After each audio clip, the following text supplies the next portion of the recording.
Donc, bonjour Pierre. Bonjour Bernard, bonjour tout le monde.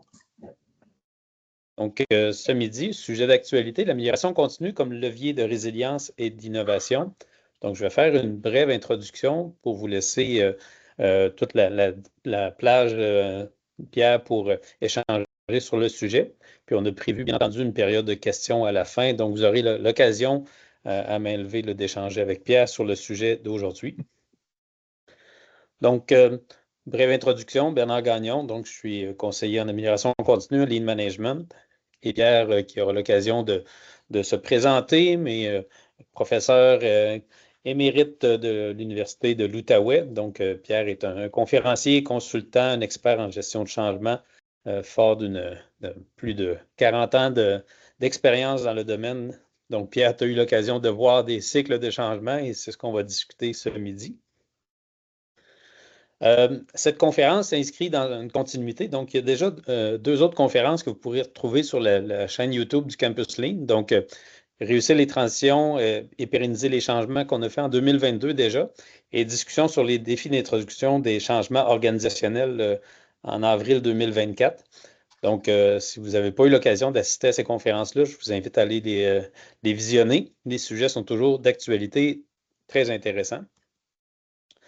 La main levée pour poser vos questions à Pierre. Donc, on va prendre des questions pendant la conférence si vous le souhaitez ou à la fin, on a prévu une période, comme je le disais. Vous pouvez aussi poser des questions dans le clavardage. Je vous invite à garder la caméra ouverte. C'est toujours plus intéressant pour nous d'échanger avec vous. Et garder le micro fermé, bien entendu, pour éviter les bruits environnants. Pierre, je te laisse prendre le contrôle de la présentation. Et moi, de mon côté, je vais agir comme animateur et prendre vos questions dans le clavardage. D'accord, merci Bernard. Alors, en principe, là, vous voyez une diapo qui dit Oui. turbulence, organisation adaptative et amélioration continue. Merci d'avoir confirmé, Bernard. À nouveau, bonjour tout le monde. Ça me fait plaisir d'être avec vous aujourd'hui pour discuter de ce sujet. C'est un sujet qui m'est cher. C'est pas d'aujourd'hui que je m'intéresse au sujet. Alors, j'ai prévu là, une présentation en 3 gros blocs. Chacun sera initié par une question de Bernard. Je vais essayer de me contenir parce que je pourrais élaborer longtemps sur chacune des 3 facettes là, que je vais aborder. Je vais essayer de me contenir donc dans plus ou moins 30-35 minutes en allant à l'essentiel et ensuite permettre vos questions et vos commentaires pour continuer la réflexion sur le sujet. Je mentionnerai tout de suite que ce dont je vous fais part, c'est le résultat de ma réflexion, mais aussi mon expérience de terrain, parce qu'au fil des années et même des décennies, je peux parler maintenant en termes de décennies d'expérience, 46 ans concrètement. Alors bientôt, je pourrais dire demi-siècle peut-être. Hein? Alors, quoi qu'il en soit, j'ai eu l'occasion d'accompagner une diversité d'organisations de diverses tailles, avec des missions variées aussi, dans des situations de turbulence, dans des situations de crise, pour les aider à surmonter les obstacles rencontrés et assurer leur pérennité, dans certains cas leur relance, dans d'autres cas leur réinvention. Alors, mon intervention d'aujourd'hui est beaucoup fondée, appuyée sur des expériences de terrain là, que je viens d'évoquer. Et je fais ça en toute modestie, là, comme on est dans un environnement qui évolue très rapidement. Il y a plein de choses qu'on pense savoir un jour qui, le lendemain, se révèlent non fondées ou fondées de façon imparfaite et on doit ajuster. Alors, c'est avec beaucoup de modestie là, que je vais vous faire part de mes réflexions. Alors, Bernard, on plonge. Je t'écoute avec la première question. Oui, bien, tu as déjà mis la table, puis je vais me permettre de poser la question. Donc, Pierre, depuis bientôt 50 ans maintenant que tu as publié un premier article aux États-Unis sur la gestion de changement, les organisations adaptatives. Donc, deux publications qui ont mené à un livre dans les années 80, un livre dans les années 90. Est-ce que tu peux nous expliquer pourquoi de nos jours les organisations devraient être encore plus adaptatives?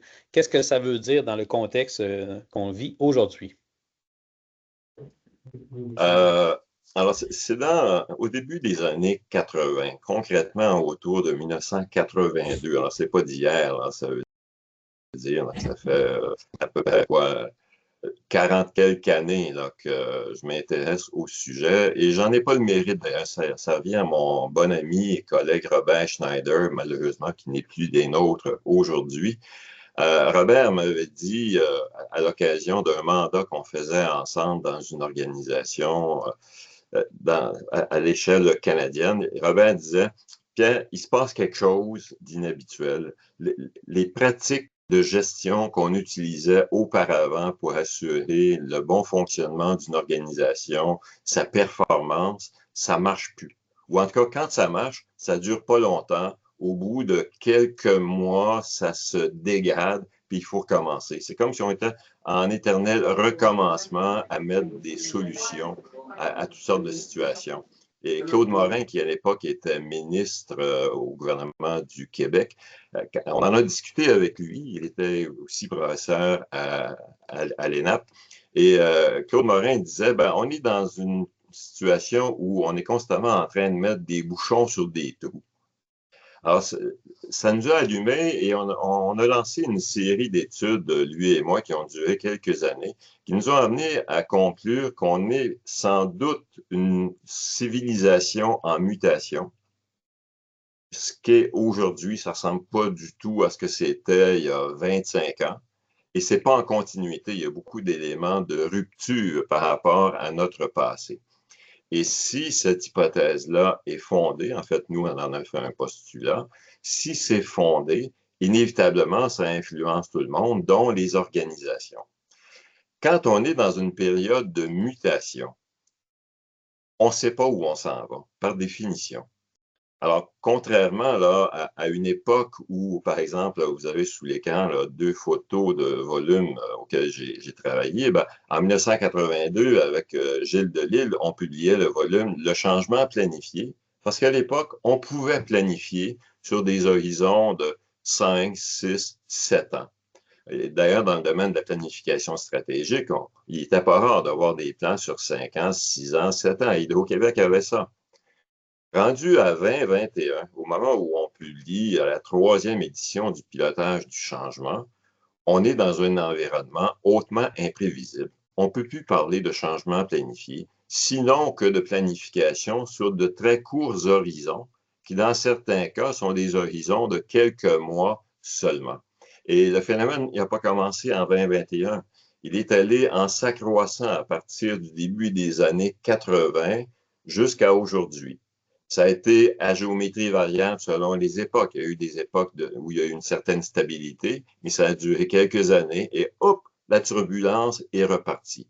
On a connu récemment l'épisode de la COVID, mais c'est un épisode parmi plusieurs épisodes dans le passé.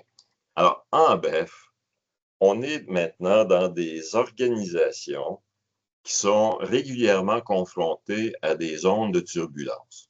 Selon l'organisation dans laquelle on est, selon le secteur d'activité où l'on est, ben, les zones de turbulence vont avoir des intensités différentes et ou encore vont se manifester à des écarts de temps différents. Il y en a qui sont constamment en ajustement, il y en a d'autres qui ont besoin d'ajustement sur des horizons de 6 mois, 1 an, 2 ans. Mais ce que ça fait, là, sur le plan du management, c'est que ça a introduit quelque chose de complètement nouveau dans le domaine du management. Dans le passé, là, ce qui dominait comme approche de gestion, ça donnait de bons résultats, c'était de la gestion en temps différé. En d'autres termes, on voit un problème, on y réfléchit, on le documente, on l'analyse, on pense à des solutions, et quelques semaines ou quelques mois plus tard, on les décide et on les met en application. Ça, c'est comme un pilote d'avion qui prend son plan de vol au moment où il s'installe à bord, met ça dans l'ordinateur et de nos jours, il peut quasiment se fermer les yeux et l'ordinateur va tout faire à sa place. Ça, c'est de la gestion en temps différé. Sauf que si le pilote se retrouve dans une période, dans un épisode, dans une zone de turbulence, tout à coup, là, il est obligé de désactiver cette fonction-là, en partie tout au moins, pour faire de la gestion, pour faire du pilotage en temps réel. Ben, dans le domaine de la gestion, dans le domaine des organisations, c'est la même chose qui se produit. Chaque fois qu'il y a des zones de turbulence qui apparaissent, ça oblige les gestionnaires à faire de la gestion en temps réel, d'avoir les mains aux commandes et d'être à l'affût de ce qu'il y a devant. Parce que par définition, si on est vraiment dans une période de mutation, ce qui nous attend dans 1 mois, dans 6 mois, dans 1 an, on ne sait pas. Il n'y a pas grand monde, je pense, qui est présent ici aujourd'hui, parmi vous, moi y compris, qui il y a 1 an, donc en septembre 2024, aurait pu dire ce qui allait se passer aux États-Unis à l'heure où on se parle. Et ça a une incidence directe sur beaucoup d'entreprises, un peu moins dans la fonction publique, mais dans le secteur privé, pour beaucoup d'entreprises, ça a beaucoup, beaucoup d'impact et ça oblige à toutes sortes d'ajustements, à toutes sortes de décisions qui sont à être refaites à la petite semaine. Alors, ce sont des contextes de gestion qui sont complexes et compliqués. Et ce n'est pas un phénomène passager.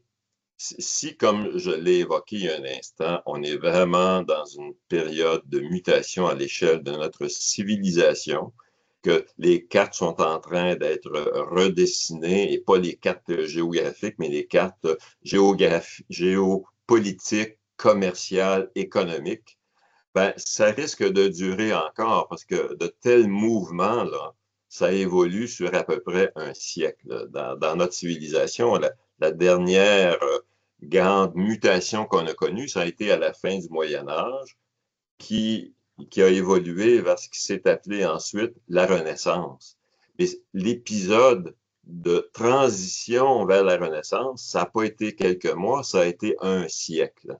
Dans notre cas, on est probablement dans ce parcours-là depuis plus de 40 ans, probablement même 50 ans. Ça risque de durer encore quelques décennies. Et il n'y a personne qui peut dire à quoi la vie dans les organisations va ressembler dans 5 ans, dans 10 ans, dans 20 ans. Avec la conséquence qu'on doit être constamment en train de repenser comment on fait la gestion, comment on opère, comment on fonctionne. Et je vais y venir dans un instant par rapport à tout ce que ça suppose sur le plan des ajustements de gestion et la place de l'amélioration continue. J'aurais peut-être dû le dire en toute introduction. De mon point de vue, l'état d'esprit, les principes, je ne parle pas des outils techniques, là, mais les principes, l'état d'esprit, la culture de l'amélioration continue, c'est un des leviers les mieux adaptés à des contextes comme ceux-là, pour autant qu'on ne s'enferme pas dans des modèles des années 80 où on cherche absolument à avoir une vision claire sur les 5, 10, 15 prochaines années. Je vais y revenir. Je vais ajouter un petit élément qui, en plus de l'imprévisibilité et de la complexité que ça occasionne dans les organisations, pose des problèmes nouveaux dans les organisations qu'on n'a pas connus depuis un siècle. C'est le phénomène d'anomie qui a été conçu, élaboré, présenté par le sociologue qui s'appelle Durkheim. C'est un phénomène qu'on observe dans les périodes tourmentées où il y a une perte de normes communes. Et les normes communes dans une société comme dans une organisation, ben, c'est ça qui encadre les comportements, les pratiques, le fonctionnement. Dans les périodes tourmentées, les personnes, les individus, les sous-groupes ont tendance à se replier dans leur propre logique et à décrocher de la logique collective, avec la conséquence qu'il y a plein d'événements qui sont atypiques par rapport à ce que seraient les normes et qui obligent les gestionnaires à réinventer des solutions constamment avec des degrés d'adhésion à ces solutions-là et à la mentalité qui les soutient. Donc, des degrés d'adhésion qui sont faibles par rapport à ce qu'on a connu dans le passé. Ce qui veut dire que le phénomène de la loyauté organisationnelle est fortement mis à l'épreuve dans une conjoncture comme celle qu'on connaît. Et ça va exiger des gestionnaires comme des intervenants qui les accompagnent, et il y en a parmi vous, je suis pas mal certain. Ça va demander beaucoup de présence terrain pour être constamment en train de ramener à l'avant-plan les normes, les repères collectif, bref, la culture de l'entreprise qu'on veut privilégier. Dans un tel contexte, ça m'amène plus directement à l'amélioration continue. On a besoin de personnes aux commandes des organisations qui vont se comporter comme des pilotes de brousse. Mais attention, contrairement à ce qu'on peut penser, là, un bon pilote de brousse, j'ai eu l'occasion de voler à bord d'avions, de petits avions et d'avions plus spécialement, avec des pilotes de brousse. Je vous jure, pour les personnes qui n'ont pas connu ça, c'est une belle expérience à vivre en passant, mais je vous jure que ces gens-là, là, ils sont dans l'improvisation compétente. Ils sont constamment en train de référer à leurs connaissances, à leurs compétences, à leur coffre d'outils techniques pour être capable de composer avec les situations qui se présentent. Quelqu'un qui n'a pas un haut degré de compétence aurait été incapable de piloter de façon efficace, adéquate, sécuritaire dans des conditions qui sont parfois hostiles et certainement volatiles.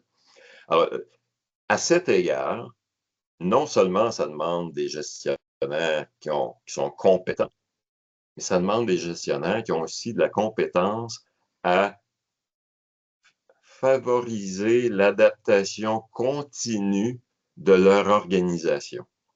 Et ça, ça nous amène à l'amélioration continue. L'approche de l'amélioration continue en est une qui fournit les repères nécessaires pour être capable de faire ça. Je m'arrête ici là, parce qu'il me venait quelques exemples en tête. Je reprendrai ça plus loin, Bernard. J'adore l'image de l'improvisation compétente, là. Pour moi, ça vient illustrer toute la notion de piloter dans une période d'incertitude. Jusqu'à quel point, dans le contexte qu'on vit actuellement, Pierre, les organisations doivent faire preuve d'adaptabilité, doivent composer avec l'imprévisibilité, la complexité dans ce contexte-là. Et tu as parlé de l'amélioration continue, quelle place elle peut occuper dans ce contexte-là d'adaptabilité. Pour me lancer sur ce sujet-là, je vous raconte une petite anecdote. On est en 2000, donc il y a 25 ans. Une banque privée qui est à l'échelle internationale, c'est une des grandes banques privées sur la planète, a fait affaire avec une grande firme de consultation aux États-Unis qui leur a conseillé de revoir complètement leur design organisationnel, leur structure, leur mode de fonctionnement pour être adapté à un environnement qui est devenu turbulent, complexe, imprévisible. Il faut savoir que dans le domaine des banques privées, c'est à peu près le type d'organisation le plus conservateur qu'on puisse trouver sur la planète. On est là dans l'organisation classique où tout doit être prévisible, tout est tranquille, on voit à long terme comment les choses évoluent. Et pour sécuriser son argent, il y a des gens qui payent pour mettre leur argent dans ces banques-là plutôt que d'en retirer des intérêts sur des placements. Un haut dirigeant de l'entreprise, après avoir décidé, après que l'entreprise, le comité de direction de cette banque privée ait décidé de s'aligner sur ces orientations qui étaient promues par cette firme de consultants américains, il avait suivi avec moi un cours MBA pour exécutif en Europe, m'avait demandé, il dit, viens voir notre modèle pour voir ce que tu en penses. Je nomme personne, évidemment, tout ça c'est confidentiel. Alors, je suis allé regarder ça et ma réaction c'était de dire, mais c'est absolument démesuré. C'est effectivement un design d'organisation conçu pour des environnements très turbulents. Mais vous autres, là, vous êtes une banque privée. Je veux bien croire qu'il y a de l'imprévisibilité nouvelle, qu'il y a de la complexité nouvelle. C'est vrai, les horizons de prévisibilité ne sont pas les mêmes.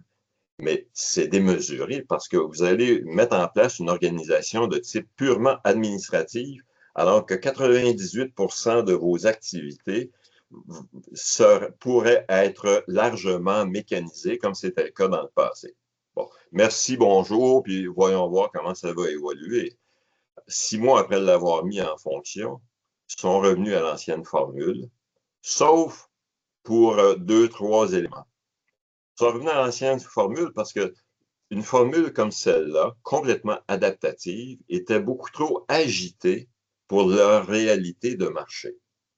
Ce qu'ils ont conservé, cependant, c'est d'avoir un groupe de 5 personnes qui sont postées à différents endroits sur la planète. Je dis encore des fins d'illustration, mais une personne à New York, une autre à Hong Kong, une autre au Brésil, une autre en Suisse. Bon, à toutes les semaines, le mardi matin, ce groupe-là se réunissait au téléphone. À l'époque, c'était le téléphone, ce n'était pas le virtuel, pour faire le point sur les évolutions nouvelles dans le marché.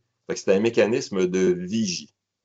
Et le responsable du groupe, le coordonnateur, immédiatement après la rencontre, communiquait avec le président de la banque pour lui dire « À l'horizon, pas de surprise » ou « À l'horizon, voici les nouvelles surprises qui pourraient commander ou qui pourraient justifier un changement de stratégie de la banque. » C'est comme ça que ça a été mis en place. Et ça a survécu. Et il n'y a pas longtemps encore, j'ai eu un petit contact avec des gens de cette organisation-là. Ils me disaient avoir maintenu pas exactement le même mécanisme, un mécanisme analogue pour continuer à faire de la vigie, et adapter l'organisation, mais ils n'ont pas évolué vers la formule purement adaptative. Pardon. Alors, je vous dis tout ça parce que ça serait facile de verser dans la folie organisationnelle en voulant s'adapter. Ce que je vous suggère de retenir, cependant, c'est le principe suivant. Et on n'a pas besoin d'être une organisation complètement organique pour endosser la pensée de Peter Drucker qui disait il y a déjà plusieurs années. Alors, c'est pas nouveau, là. Alors, Peter Drucker disait en anglais, mais ramené en français, il disait le plus grand danger dans les périodes de turbulence, c'est pas la turbulence elle-même, c'est d'agir avec la logique du passé. Ce qu'il faut comprendre, c'est devant des problèmes et des phénomènes nouveaux, ça prend des solutions et des évolutions nouvelles. Il faut les inventer en quelque sorte, mais pas n'importe comment.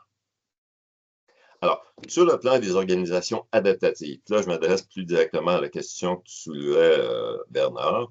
Il y a deux grandes options qui vont se présenter. Il y a celle que cette banque avait retenue, d'avoir des organisations purement adaptatives. On parle aussi d'organisations organiques. C'est la même chose. C'est des organisations qui, typiquement, là, vont fonctionner à peu près en gestion de projet de façon continue parce que leur marché est constamment en évolution et on doit constamment s'ajuster aux évolutions du marché. Bien sûr, il y a certains projets qui vont durer quelques années, mais ça reste une logique de projet où une fois qu'on s'est adapté à quelque chose, on passe à autre chose parce que le mandat est terminé ou parce que des phénomènes nouveaux sont apparus, puis on part sur autre chose. Ce type d'organisation, il est assez rare à l'échelle de l'Occident ou à l'échelle planétaire. Ça va demander des contextes là, très complexes et très imprévisibles pour justifier une telle organisation qui, en passant, est très coûteuse. Parce que, contrairement à une idée très répandue, le fait de décentraliser beaucoup une organisation, ça ne génère pas d'économie. Dans les contextes complexes et imprévisibles, ça génère une meilleure adaptation et des procédés et des produits. Mais ça va coûter plus cher, notamment parce que les besoins de coordination vont s'accroître. Ce qui m'amène à la deuxième grande option qui se présente. Ce sont des organisations plutôt classiques, comme on connaît dans la majorité des cas, mais qui ont ajouté des dispositifs pour devenir plus et mieux réactives. Alors, ça suppose des organisations qui sont structurées, qui sont relativement stables, qui cherchent la stabilité. C'est une qualité en matière d'organisation, la stabilité, avec plusieurs gains, tant sur l'efficacité, l'efficience que la protection de nos ressources, mais qui adoptent des pratiques qui permettent de la flexibilité. En conséquence, on a des mécanismes d'ajustement périodiques. Et la périodicité, elle va fluctuer selon le type de volatilité ou de dynamisme qu'on va trouver dans l'environnement de cette organisation. Alors, ça va être adapté à des contextes où il y a de la complexité et où il y a une imprévisibilité modérée, ce qui est le cas probablement de plus ou moins 60 à 70% des organisations contemporaines, tant dans le privé que dans le public. À cet égard, là, je pense qu'il n'y a pas de gagnant, si je peux dire. Alors ici, sous les yeux, un petit tableau que je ne vais pas commenter, si vous l'aurez dans la documentation, si ça vous intéresse de l'avoir, mais qui illustre les grands choix organisationnels qu'on va faire et, en conséquence, le degré d'adaptabilité qu'on va se donner selon le type de contexte dans lequel on œuvre. Et en passant, le besoin d'adaptivité, il n'est pas nécessairement uniforme à la grandeur de l'organisation. On peut avoir des secteurs d'activité où on n'a pas besoin d'adaptivité du tout et d'autres où on a besoin de s'adapter de façon continue. Et c'est correct. Il n'y a rien là, en matière d'organisation qui dit que c'est une vertu d'avoir un mode de fonctionnement mur à mur. Il faut voir, selon le contexte et le secteur de l'organisation, ce que sont les défis qui se présentent à eux. Alors, dans des organisations que j'ai appelées classiques, c'est une expression répandue, mais néanmoins devenue réactive, ce qu'on va trouver, c'est ce qui va les caractériser, ce qui seront les fers de lance en quelque sorte pour permettre cette réactivité, c'est d'abord et avant tout une gestion qui endosse le fait que ce qui est normal, c'est d'être en mode adaptatif. On ne recherche pas la stabilité absolue. On cherche un bon degré de stabilité, mais on est toujours à l'affût pour s'adapter. Et quand des besoins d'adaptation apparaissent, selon les cas, ça peut être sur une base hebdomadaire, mensuelle, trimensuelle, etc. Quand on le fait, là, on ne le fait pas en amateur. On le fait de façon très disciplinée, mais pas avec les outils classiques. On va le faire avec les outils de l'amélioration continue. Je vais y venir dans la troisième partie sur ce que ça signifie. Ça suppose dans ces organisations-là qu'on a une stratégie de moyen et long terme. Bref, on a une destination, on s'en va quelque part, on a des grands objectifs, mais on n'est pas naïf. On sait que ces grands objectifs-là, c'est une orientation générale.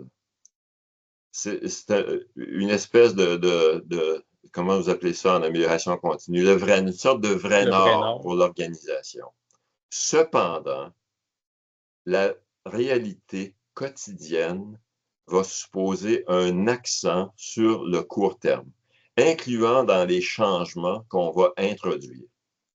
Dans de tels contextes, je le mentionne tout de suite, ça m'épargnera de le rappeler tout à l'heure, dans de tels contextes, on évite des grands changements à grande échelle qui vont durer quelques années. Pensez au cas de la SAC au Québec, le cas malheureux et triste. J'en ai personnellement souffert de cette période de transition comme client. C'était une erreur conceptuelle, c'était une erreur managériale fondamentale de faire comme ils ont fait. Ça a été fait, permettez-moi l'expression, je ne sais pas s'il y en a parmi vous qui êtes de la SAC, peu importe, ça a été fait en amateur. Si les principes contemporains d'introduction de changements efficaces avaient été suivis, ben on aurait fait une succession de changements à court terme menant vers une grande transition, ou on aurait procédé autrement. J'en ai fait de ce type de changement-là comme accompagnateur, ça a marché. Alors, je sais un peu de quoi il s'agit. Il reste que on a tout intérêt à privilégier des cycles courts de décision, des cycles courts de mise en œuvre des changements, et ça vaut pour probablement la majorité des décisions à l'échelle organisationnelle. À cet égard, je pense à une organisation avec laquelle je collabore depuis quelques années, d'abord à concevoir, élaborer son plan stratégique et maintenant à le mettre en œuvre. Et il progresse très bien. Mais c'est une succession de petits changements sur des cycles courts qui ont été faits de façon quand même assez rapide sur les 2 premières années et qui ont modifié fondamentalement la trajectoire de cette organisation-là. Et ça, ben, c'est tout à fait dans la mentalité des principes de l'amélioration continue. organisations-là, pour résumer, c'est quoi une organisation réactive? C'en est une où les gestionnaires en général, pas juste les hauts dirigeants, là, en général, les gestionnaires ont adopté cette mentalité où on se demande avec les équipes, on fait ça de façon collaborative, on se demande constamment, est-ce qu'on fait la bonne chose? Est-ce qu'on fait la bonne chose pour être efficace, pour être efficient et pour assurer la pérennité de nos ressources? Est-ce qu'on le fait de la bonne manière? Est-ce qu'on a les compétences pour le faire? Et autour de ces trois grandes questions-là, c'est là où on va décider de ce qu'il faut faire pour rester en état d'adaptation. Parce que le défi des organisations qui cherchent à être adaptatives, c'est rester adapté à la réalité actuelle. J'ai eu le plaisir au fil des années et des décennies d'accompagner un certain nombre d'organisations qui ont dû se réinventer. J'ai fait de la tutelle d'entreprises qui étaient techniquement en faillite, alors des choses comme celle-là. Et la caractéristique de toutes ces organisations-là, c'est qu'elles avaient progressivement, et pas de mauvaise foi, là, mais progressivement, cessé de s'adapter à une réalité dans leur marché qui, elle, évoluait. Et notez que dans tous ces cas-là, c'était jamais des problèmes de dynamique interne. Les problèmes de dynamique interne étaient présents, mais c'est pas de là que ça venait. Ça venait d'un déficit d'ajustement par rapport à leur marché, par rapport à leur clientèle, par rapport à leur territoire, par rapport à la concurrence. Dans tous ces cas-là, on ne se posait pas la question est-ce qu'on fait la bonne chose? On se posait la question est-ce qu'on aime faire ce qu'on fait en ce moment? Je pense à une organisation en Europe, une petite organisation avec laquelle j'avais collaboré, et où le constat, c'était que les pratiques étaient devenues inadaptées à la clientèle qu'ils desservaient. Et là, les dirigeants disaient, puis avec quelques intervenantes, disaient, mais on aime ça, ce qu'on fait, on veut pouvoir continuer à le faire. La réponse, ben, c'est le marché qui leur donnait. Il y avait de moins en moins de clientèle, ils s'en allaient vers la faillite. Ils ne faisaient pas la bonne chose, ils le faisaient de la bonne manière, à l'ancienne. Et là, ça nous ramène à la formule de Peter Drucker. C'était une solution du passé qui était mésadaptée à la nouvelle réalité. Est-ce que ces gens-là étaient compétents? Bien sûr, mais ils n'étaient pas compétents dans les nouvelles pratiques qui étaient requises par le marché.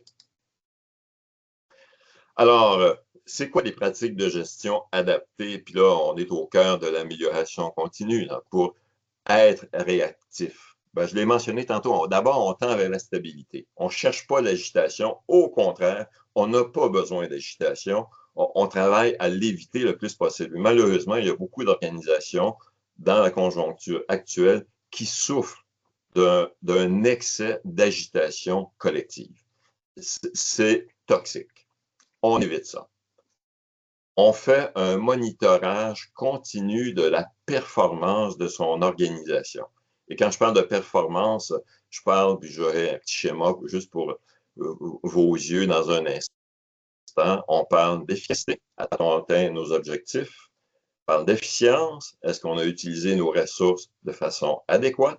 Et on parle des ressources. Est-ce qu'on a renouvelé nos ressources? C'est des compétences, c'est du financement, c'est des équipements, c'est des connaissances de l'information. C'est les trois grandes composantes de la performance organisationnelle. On fait une vigie documentée. Et là, j'insiste sur documenter. On documente les problèmes et ensuite, on imagine des solutions fondées sur des données probantes quand elles existent. Ensuite, on les expérimente pour voir si ça marche. Et ensuite, on généralise. Et là, penser à la SAQ, c'est certainement pas ce qu'ils ont fait. J'insiste vraiment sur documenter. En amélioration continue, et moi, je ne suis pas un expert de l'amélioration continue, j'ai été initié par des experts, quelques-uns au Québec, là, que vous connaissez, des gens comme Denis Lagacé, Sylvain Landry, Bernard. Bon, j'ai appris avec eux, déjà j'avais cette pratique-là, mais j'ai appris avec eux que fondamentalement, avant de fonctionner de façon impressionniste par rapport à un problème, on documente, avec la contribution des personnes concernées, on documente le phénomène ou le problème. Ensuite, on va aller voir les données probantes. Bon, puis j'arrête là, je l'ai déjà dit. Ça va exiger beaucoup de réactivité, de réagir aux situations, pour réagir correctement aux situations nouvelles, quand elles se présentent. Mais là, attention, là, je vous encourage pas à devenir des pompiers organisationnels. Encore ça va alimenter l'agitation collective. Au contraire, on prend un pas de recul. On n'a pas 10 mois pour le faire, mais on prend quelques heures de recul. On pose la question. Je pense à une gestionnaire avec laquelle j'ai travaillé, très compétente à faire un redressement d'organisation. Et quand on se rencontrait, je me souviens d'une situation en particulier où elle mettait sur la table un problème qu'ils avaient comme équipe de direction qui leur paraissait difficilement soluble sans des tensions importantes. Et la première question que j'avais posée, c'est: avez-vous documenté le problème? Et là, la bouche lui est tombée. C'est une dame, puis elle dit: Pierre, pourtant, je pensais avoir à payer. Elle dit: OK, on documente. Et on se reparle là, dans quelques jours. Ils l'ont documenté et tout à coup, là, ils avaient une lecture de problématiques qui était différente et les solutions qui leur étaient venues à l'esprit étaient devenues caduques. C'était pas du tout adapté. Alors, ça montre l'importance de documenter les choses. Et en amélioration continue, c'est une des vertus qui est cultivée.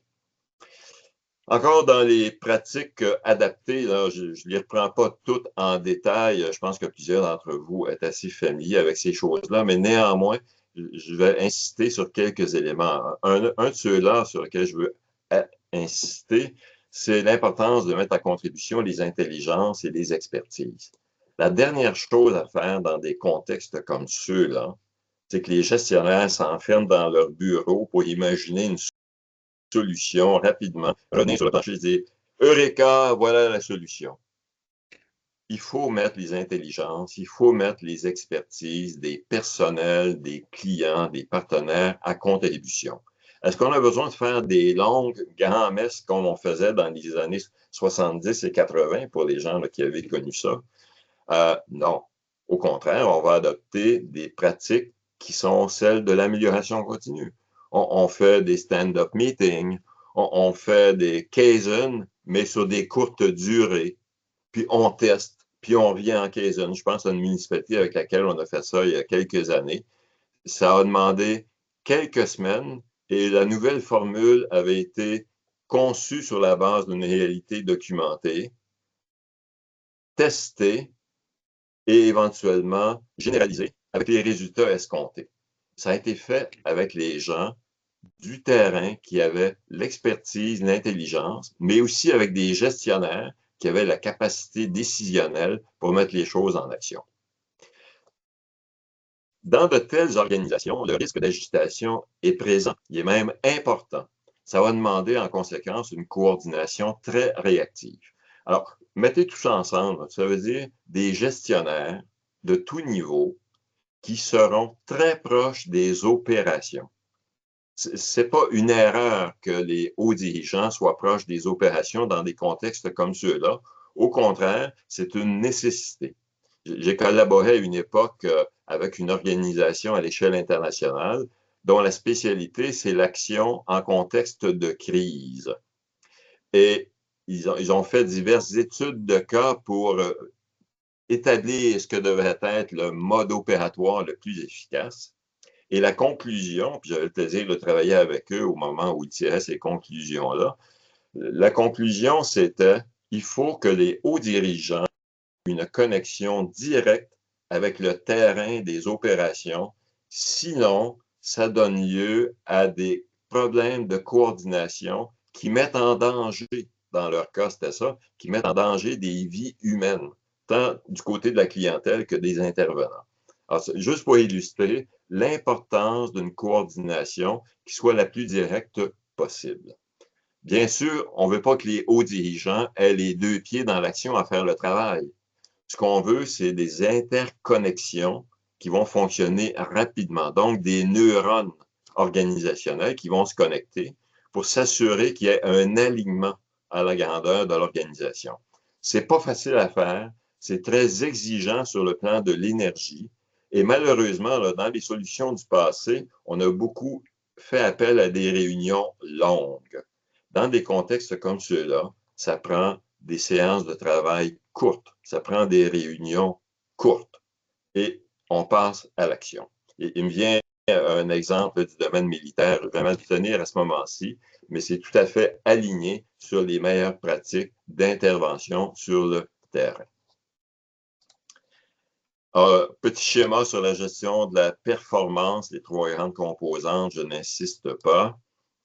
Et ici, en deux phrases, je vais essayer de le faire en deux phrases, une leçon importante qui date quand même de 2012 d'un organisme là, qui produit à chaque année un rapport qui s'appelle CHAOS sur le degré d'efficacité des changements technologiques. Et ce qu'on constatait déjà en 2012, puis l'étude a été répétée là, aux 2 ans avec à peu près les mêmes constats, c'est que les grands projets de changement, mur à mur, pensez à la SAC, le taux d'échec était à l'époque de 52 et le taux de succès était de 10 Et là, on parle d'un échantillon de projets à caractère technologique à l'échelle planétaire. Alors, c'est pas banal. Quasiment pas de succès, énormément d'échecs. Sauf que quand on va du côté des projets qui ont été réalisés sur une base de cycles courts de changement avec grande intensité, tout à coup, on passe à un peu plus de 75 de succès. Alors ça, c'est une leçon importante pour de la gestion en contexte de turbulence. Il faut garder les choses à petite échelle pour être maîtrisables, ce qui va faciliter d'autant les adaptations. J'ai évoqué tout à l'heure la notion de culture. En contexte, de turbulence, selon mon expérience, au-delà là, des trucs, des techniques, des gadgets, d'abord et avant tout, c'est la culture organisationnelle et la culture managériale qui vont faire la différence. Puis la différence, c'est que dans cette culture-là, la turbulence n'est pas vue comme quelque chose d'anormal. Ce n'est pas une maladie organisationnelle. C'est normal. On navigue dans ça. Pensez aux personnes, par exemple, qui travaillent dans les salles d'urgence. Quand ils arrivent pour leur cadre de travail, là, ils disent pas Ah, que c'est ça aujourd'hui. On ne sait pas à l'avance les cas qu'on va voir dans les 7-8 prochaines heures. Oh là là, ça part mal la journée. Au contraire, j'ai un fils là, qui travaille en urgence comme urgentologue. Au contraire, ils arrivent dans leur quart de travail, ils disent bon, OK, c'est quoi le premier cas? Puis c'est quoi le deuxième? Ah, le deuxième a changé parce qu'il y a une extrême urgence, un trauma qui vient d'arriver. OK, c'est correct. Quand ils disent c'est correct et qu'ils se déplacent d'une salle à l'autre rapidement, dans leur tête, c'est pas une maladie organisationnelle. Ils disent ah, c'est ça notre réalité, nous autres. On compose avec de l'imprévisibilité et c'est normal. Je ne vous dis pas que dans la vie courante des organisations, on a le même degré de volatilité. Ce sont des cas d'exception, mais juste pour illustrer que pour que ces gens-là sortent de leur cadre de travail sans être en dépression, sans être découragés, ça prend un état d'esprit, ça prend une culture professionnelle et organisationnelle et managériale qui dit l'imprévisibilité, c'est ça qui est normal. C'est une culture où faire des ajustements constamment à nos procédés de travail, à nos façons d'interagir avec la clientèle, c'est vu comme étant normal. Ce n'est pas une erreur des gestionnaires. C'est une culture où la vigie en mode continu, c'est vu comme un automatisme. On le fait. On n'a pas besoin d'avoir un consultant qui nous dit « Hey, réveillez-vous, regardez ce qui se passe autour. » On est constamment à l'affût de nouveaux phénomènes qui seraient en émergence et qui peuvent nous influencer. Puis là, attention, on n'est pas dans la culture de l'innovation absolue. Ce n'est pas une vertu en soi. L'innovation est une vertu quand ça répond à un problème. Si ça ne répond pas à un problème, ça risque fort d'être une distraction qui va ajouter à l'agitation organisationnelle. Alors, attention. Et c'est une culture où on est constamment attentifs aux clients et aux pressions externes. Les gestionnaires, notamment, comme les intervenants, vont constamment ramener au centre du radar le client. Est-ce qu'on fait la bonne chose pour le client? Est-ce qu'on le fait de la bonne manière parce qu'on a les compétences, les outils pour le faire? Sur le plan des dispositifs, et là, vous allez reconnaître les choses de l'amélioration continue, on s'est donné des dispositifs de monitorage et d'analyse de la performance. Pas des outils lourds, hein, des choses légères. On s'est donné quelques indicateurs de performance. Pas 25, quelques-uns, parce qu'en contexte de turbulence, on ne peut pas tout monitorer, on ne peut pas tout suivre, on ne peut pas tout corriger. Alors, on se concentre sur ceux qui sont les plus critiques. On va essayer de donner des mécanismes de coordination, de communication qui sont simples, fréquents, mais courts. C'est d'où l'idée du stand-up meetings, mais d'autres formules aussi qui favorisent des occasions de prise de décision courtes dans le temps. Et on va simplifier les processus décisionnels tout en favorisant la proximité du terrain pour les gestionnaires. Bref, on est au cœur de l'amélioration continue. Notamment, c'est ce que Collins et Porras avaient observé des organisations qui, dans la durée, restent performantes. C'était en 1994, là, ça fait déjà 30 ans de ça, et c'est encore vrai aujourd'hui parce que la réalité ne s'est pas calmée, elle s'est probablement dynamisée davantage. Alors, ce qui caractérise ça, c'est une gestion qui est rigoureuse, méthodique. On n'agit pas en amateur. On est axé sur la performance. On est en vigie constante, on le fait de façon collaborative, on n'oublie pas de développer nos compétences. Alors, déjà, le temps avance beaucoup, Bernard. Oui, le sujet est passionnant, puis il y a beaucoup d'éléments que tu mentionnes qui, en regardant la liste des participants, des salles de pilotage, pour plusieurs, c'est un sujet d'actualité qui colle avec les rencontres, les stand-up meetings, les indicateurs. Donc, en conclusion, puis on passera aux questions par la suite, quelle est la valeur ajoutée de l'amélioration continue pour ces organisations-là, Pierre? Alors, je vais répondre à l'aide d'une anecdote très concrète pour montrer qu'on ne gagne pas à improviser. Au contraire, on a besoin d'un système de pilotage efficace, bref, un système de gestion de type amélioration continue. Je vous parle du cas d'un CIS durant la COVID, des centres intégrés de santé et de services sociaux pour les gens qui n'êtes pas du système de la santé et des services sociaux. Vous le savez, là, à partir de 2012, il y a un certain nombre d'établissements qui ont introduit l'amélioration continue à des degrés divers et à géométrie variable, mais ça a quand même coloré là, le modèle de gestion, le mode de fonctionnement dans beaucoup de ces établissements-là, qui sont des établissements gigantesques là, sur le plan organisationnel. Est arrivée la COVID en 2020, et dans plusieurs cas, ce qu'on a vu, c'est qu'ils ont mis de côté, en quelque sorte, la plupart des outils, des dispositifs de l'amélioration continue pour faire de la gestion de crise. C'était certainement adapté de faire de la gestion de crise, c'était une nécessité. Maintenant, dans certains cas, et c'est là où j'ai le témoignage d'un cadre supérieur qui l'a fait, dans certains cas, plutôt que de mettre ça de côté, ils se sont posé la question de tout à l'heure, est-ce qu'on fait la bonne chose?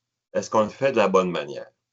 Et la réponse, ça a été oui, de conserver l'approche de l'amélioration continue comme étant un moteur important dans notre organisation, c'est la bonne chose. Est-ce qu'on le fait de la bonne manière? Non, parce que notre modèle d'amélioration continue, il n'est pas assez réactif. Alors, ce qu'ils ont décidé, ce que la direction de ce CIS-là a décidé, c'est de garder l'orientation amélioration continue, de garder sa salle de pilotage stratégique et ses autres salles de pilotage, mais de se concentrer sur seulement quelques indicateurs qui sont critiques pour maintenir la qualité des prestations à la clientèle et répondre adéquatement à tous les phénomènes nouveaux associés à la présence de la COVID. Au final, une fois la COVID, passé. Leur conclusion, ça, c'est le cadre qui me raconte ça dans une rencontre qu'on a eue après coup. Il dit, on était tellement contents d'avoir agi de cette façon-là. Au final, là, on n'a pas eu de dérapage. On était en contrôle de situation tout le temps. On a connu beaucoup d'ajustements et d'adaptations, mais le personnel a suivi. En fait, le personnel a été partenaire dans ça. Même si dans certains cas, ça a été des décisions imposées du haut, ça a été fait dans un esprit de partenariat. Et au final, la performance de l'organisation ne s'est pas dégradée. Et maintenant, pour se relancer dans le post-pandémie, on veut se concentrer sur 5 pratiques de gestion qui nous ont guidés tout au long de notre démarche. Et éventuellement, ben, on va élargir à d'autres pratiques de gestion, mais ces 5-là ont été critiques pour nous. Alors, je vous les mets sous les yeux, les 5, et on avait fait l'exercice de déterminer chacun de notre côté ce que devraient être les 5 pratiques de gestion à cultiver. Et on est arrivé à la même conclusion quand on les a mis ensemble. On met au cœur du processus décisionnel l'expérience des clients.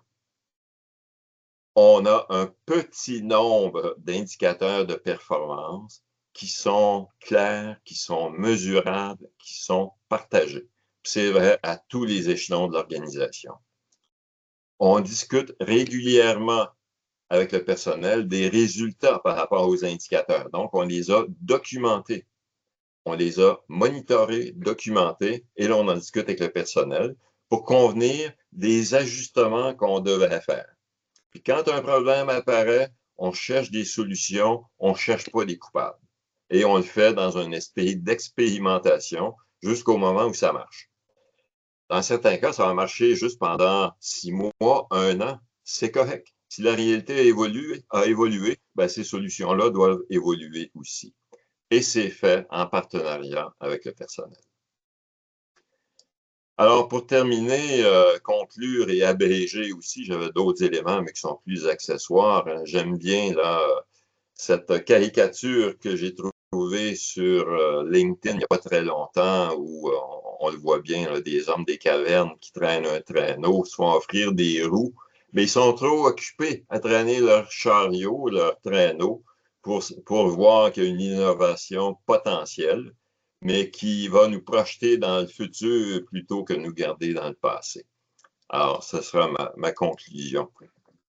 Alors, je vais arrêter le partage, il va nous rester quelques minutes. En ce qui me concerne, là, on peut aller au-delà de 13 heures, mais sans doute qu'un certain nombre d'entre vous avaient des obligations. Bernard, je te rends la parole. Oui, on avait une question dans le clavardage. Comment documenter sans avoir de biais cognitif de la part de Mike? Je ne sais pas si vous souhaitez Camus expliquer disait, votre... Albert Camus, l'écrivain célèbre, disait l'objectivité, c'est la somme des subjectivités. Alors, qu'il y ait des biais, c'est clair. Il va toujours y en avoir des biais, même si on multiplie les subjectivités. Maintenant, ça peut tellement être un bon argument pour se mettre en situation d'impuissance. Si on est dans la culture de l'amélioration continue, on va se dire que si l'information dont on dispose nous procure plus ou moins 80% de vraisemblance, c'est suffisant. Si parfois on s'est trompé un peu ou moyennement, parce qu'on est dans une logique d'amélioration continue, on va le dépister rapidement et on va pouvoir le corriger. À cet égard, il y a une belle étude publiée au début des années 2000 dans le Harvard Business Review qui montrait que à partir du moment où on a plus ou moins 80% de qualité d'information sur un problème, si on cherche à obtenir 100% de qualité, ça va coûter très cher. 2, ça va supposer des délais importants. Et au final, ça change strictement rien à la décision qu'on aurait prise parce que le 80% était déjà une indication très fiable des tendances importantes. Alors, les gains marginaux qu'on fait ne sont pas justifiables.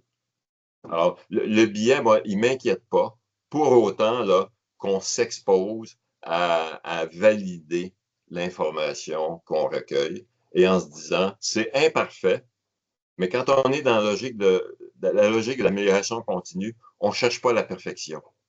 On cherche demain à faire mieux qu'aujourd'hui à partir des nouvelles informations qu'on collecte.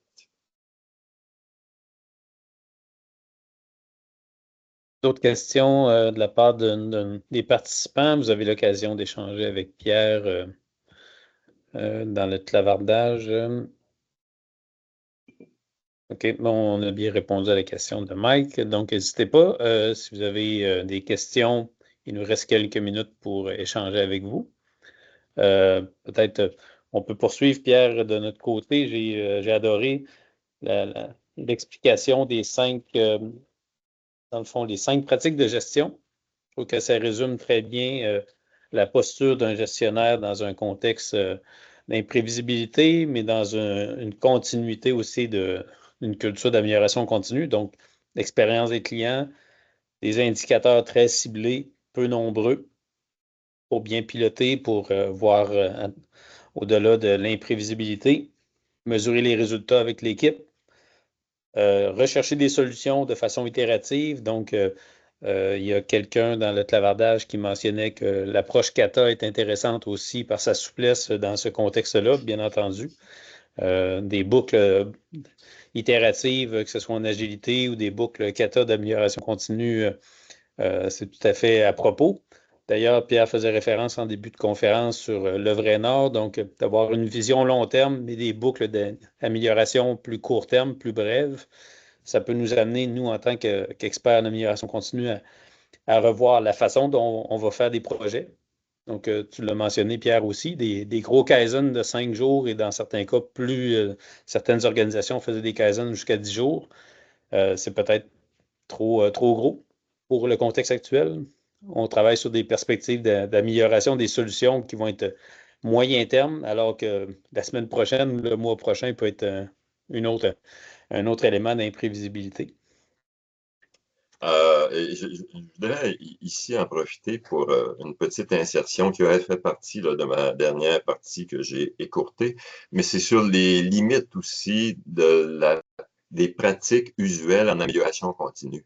Je vais utiliser un exemple pour l'illustrer et ça nous mène au Kekaku. Imaginez là, que IBM aurait continué d'améliorer ses dactylos électriques avec des boules qui avaient toutes sortes de caractères qui faisaient des belles choses. Ce serait devenu néanmoins inadapté dans un marché qui désormais allait évoluer vers le traitement de texte. Alors, une approche d'amélioration continue aurait permis d'améliorer énormément les dactylos électriques, mais aurait manqué un pas important pour être dans le marché d'aujourd'hui, qui était le traitement de texte. Alors, ce que je veux évoquer ici, c'est que l'approche d'amélioration continue classique va nous permettre d'avoir un produit toujours mieux adapté. Sauf qu'à un moment donné, le produit lui-même ou le procédé lui-même est devenu désuet et il faut le réinventer. Et ça n'est plus de l'ordre des changements en continuité, ça devient des changements en rupture. Et il faut avoir le discernement pour détecter à quel moment notre organisation est aux prises avec des défis de marché, de clientèle, de réalité, de concurrence qui nous obligent à faire des changements en rupture. Mais ces changements-là, pour que ça marche, il faut qu'ils soient faits sur des cycles courts. Il faut que ce soit fait en partenariat avec les acteurs de l'organisation, avec les partenaires. Ça va demander beaucoup de compétences, beaucoup d'investissements, mais c'est le prix à payer pour rester en vie, donc pour la pérennité de l'organisation. Et dans les situations de redressement organisationnel auxquelles j'ai collaboré, je dirais que dans à peu près la moitié des cas, à la question qui était posée, est-ce qu'on fait la bonne chose? La réponse était non. Est-ce qu'on le fait de la bonne manière? La réponse était non. Il fallait se réinventer pour rattraper les générations, en quelque sorte, d'évolution qu'on avait échappé. Alors, il ne faut pas perdre ça de vue quand on est dans le domaine de l'amélioration continue, que l'approche classique présente des limites, Mais il y a une alternative, ça s'appelle le Kikaku. Et on va introduire ça, puis ensuite, quand on a fait ce changement en rupture ou ces changements en rupture, on revient avec l'approche plus classique de changement dans des cycles courts sur des petits objets bien maîtrisés. On avait une question aussi dans le clavardage de la part d'Alexandre. Je crois qu'il a quitté malheureusement. Une fois la situation documentée, quels sont les premiers pas à poser pour une organisation qui souhaite devenir plus adaptative? Est-ce que déployer des salles de pilotage est souvent la clé? Ben, si on n'a pas de salle de pilotage, manque un outil qu'on peut compenser par d'autres mécanismes, là. Mais la première chose à faire après qu'on a documenté la situation, c'est de partager cette lecture de situation avec les acteurs concernés. Et avec les acteurs concernés, rechercher des correctifs et le faire sur la base de données probantes ou sur la base d'expériences qui ont réussi. Puis ensuite, on les expérimente à petite échelle et quand ça marche à petite échelle, ben, progressivement, on va généraliser. Alors, c'est la démarche classique. Mais ça passe inévitablement par un partage de l'information obtenue avec les acteurs concernés. Dans une perspective de changement organisationnel, ce qu'on cherche, c'est en arriver à une lecture partagée du problème. Parce que si on n'a pas ça, on va faire face à des résistances à l'amélioration. Pour qu'il y ait de l'ouverture à l'amélioration, au changement, ben, il faut que les acteurs concernés aient vu et reconnu qu'il y a là un problème et que la nature du problème, c'est ce qui a été documenté. Merci. Je pense que je ne vois pas d'autres questions dans le clavardage, donc on va mettre fin à la séance pour ce midi. Merci beaucoup, Pierre. C'était encore une fois très inspirant, une conférence avec énormément de contenu. On aurait pu en parler encore pendant 1 heure avec facilité. Donc, merci beaucoup. Merci de ta disponibilité. Ça m'a fait bien plaisir et je vais souhaiter aux participantes et participants beaucoup de plaisir là, dans ces nouvelles aventures organisationnelles. Moi, j'y ai trouvé, puis j'en trouve encore beaucoup de plaisir. Je vous souhaite la même chose. Merci. Donc, on va vous faire parvenir la présentation de Pierre par courriel avec un petit sondage aussi d'appréciation. Donc, bien entendu, on apprécie avoir vos commentaires pour nous améliorer. Merci beaucoup tout le monde de votre présence aujourd'hui. Je vous souhaite une excellente journée. Merci encore, Pierre. Au plaisir.